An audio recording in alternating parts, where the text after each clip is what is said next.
As entrevistas finais. Ao meu lado, a vereadora Daiane Mello, do PL, que usou a tribuna. Vereadora, seja bem-vinda, bom dia, para falar sobre uma questão recorrente no município, que é a questão da saúde. E tanto a senhora como o vereador Rafael Bueno, do PDT, falaram sobre um vídeo que foi postado no último final de semana. Queria que a senhora contextualizasse um pouquinho sobre esse vídeo, sobre esse assunto. Bom dia, bem-vinda.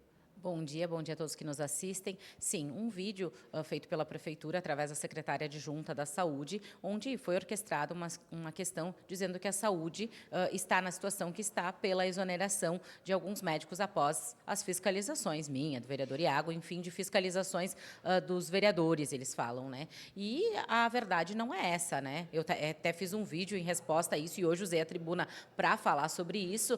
Por quê? Porque a gente tem um número histórico aí de consultas, cirurgias e exames de mais de 100 mil pessoas aguardando desde 2019 por muitos desses procedimentos. 66 mil pessoas aguardando uma consulta com especialista. Fora a gente falar das UBSs que não tem médico, que já tem um problema aí. Então, terceirizar a culpa, eu acredito que é mais fácil do que realmente, como Secretaria da Saúde, como secretária adjunta, secretário e prefeitura, organizar isso, fazer as contratações, fazer multirões na área da saúde e, principalmente, zerar essas filas, né? E a gente pode fazer a contratação imediata de médicos através do decreto que a gente tem de emergência, enfim, né? E a gente precisa realmente de ter médico. A população não quer saber se está errado A ou B, se tem A ou B falando. A população quer o médico e precisa daquele atendimento. E a gente verificou isso através do pedido de informação que a Comissão de Saúde fez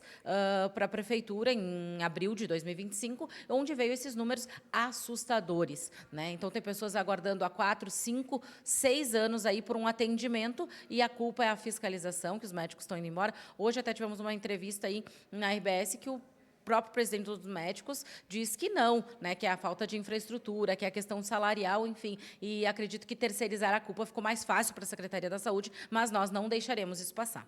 Vereadora, obrigado pela participação, parabéns pelo trabalho, até a próxima. Muito obrigada. Seguimos. E encerrando a nossa sessão ordinária.